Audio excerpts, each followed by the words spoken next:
Hey, how you doing? Dean Jenkins here from Supply the Y, and I'm here with a very special friend of mine, a professional athlete, pro MMA fighter, Don Shameless Shainis.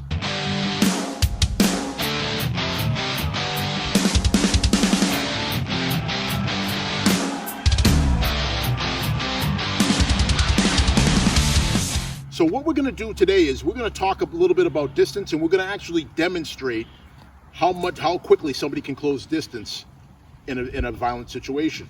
So what we're going to do is, I am going to be the bad guy.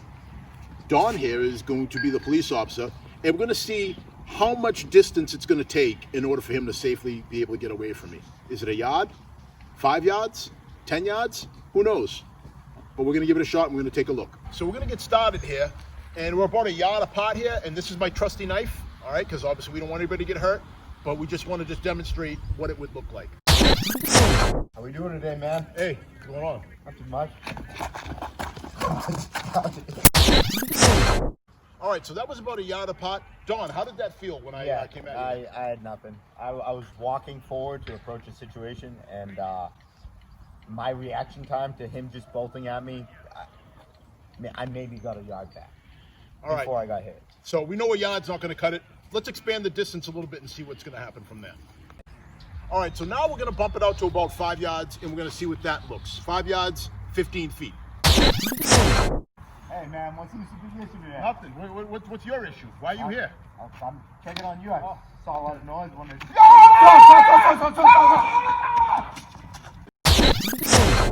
All right, so that one was 5 yards, 15 feet. Don, how about that one? How did that feel?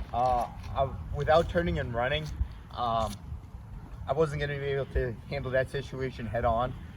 I was losing a ton of space, and there wasn't much I could do, even at 5 yards, you know?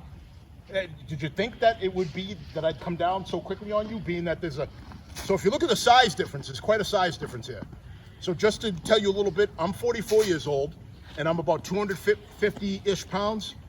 Don is 30 years old. And Don, what do you weigh right now? Like 167, 168. All right, so we're talking like... 170 pounds. So we're talking an 80-pound difference plus between the two of us, plus 14 years. All right, so that should just give you a little bit about the dynamic and how quickly somebody that's significantly less conditioned and significantly heavier can still close the gap on somebody that's in professional athlete shape. All right, so let's widen it out a little bit more and see what happens. So now we're going to widen the cones out to they're going to be 7 yards apart or 21 feet. So why is 21 feet significant? When we train police officers, we tell them that there is this guideline called a 21-foot rule. Now, it's not really a rule, it is a guideline. It's a suggested minimal distance for a police officer to be able to identify his target, get his gun up, out, and get an aimed shot at the attacker. So we'll see what happens with this. How we doing today, man? Yeah, get out of here, man. I got a couple phone calls. Can't be leaving right now. Well, phone calls for what? I just heard a lot.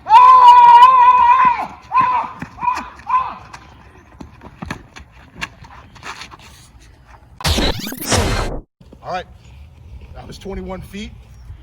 That's the minimum suggested guidelines. Don, how'd that feel? Still overwhelmed. You know, you approach a situation like that, and there's not much you can do when someone starts bolting right at you. You know, as you saw, I went to cut an angle, just get away, and then it came to a situation to where I was going to be sprinting away from the threat, and that can't happen. At no point did I feel safe enough to, if I was carrying a firearm, draw and shoot. Just very overwhelming. So how did you feel when you went to the side and I adjusted, now I'm coming downhill at you? Did that kind of give you like a sense of doom and impending danger? I felt like I was able to get out of the way initially, but me not knowing what you were going to do really froze me up. All right, so that was 21 feet. Let's bump it out a little more and see what happens. All right, so now we've bumped it out to a full 10 yards, 30 feet. So we'll see if this is going to be enough time to increase what they call that reactionary gap, which would allow Don to feel like he could have safely been able to access a firearm, get it up, and actually aim at me. All right, so let's see how the movement goes, and let's see how quickly I can close the distance here. Hey man, you need to put that knife down. No, I don't think so. No, put it down. No, not today, pal. No, seriously. Nope. You need to call. I need you to put it down.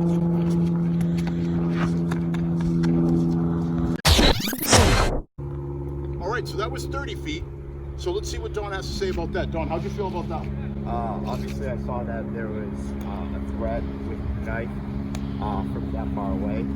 I was able to backpedal enough to get myself out of danger and be able to potentially pull a firearm and make a reasonable shot.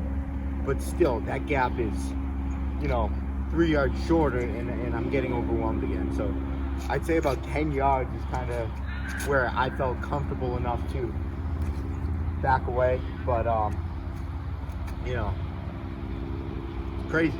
It's crazy how fast that to be able to think that, So let me talk a little bit really quick about that. So that's coming from a gentleman that trains. I mean, you're in the gym. How many times a week you train? I train mostly 2 to 3 times a day. 2 to 3 times a day? My rest day is once. So we're talking you train as much as 18 times a week. Yeah, I'm putting in a full work week worth of hours in the gym. So roughly 40 hours a week in the gym is what he puts in. It's not more, but And he's telling you that it was overwhelming. So now let's picture a police officer that has 30 pounds of gear on, that is coming from God knows where. They could be coming from another call. They could have worked all night. So there's all these human factors that don't get factored in when you see these videos. So again, this is just an example of how difficult it is to make a decision under these kind of conditions. So I hope this video helps. I want to give Don a big thanks for being able to take time away from his day, his training day, to come help us. And of course, special thanks to my wife Heidi for doing the filming. All right, great job. And again, check us out at Supply the Y.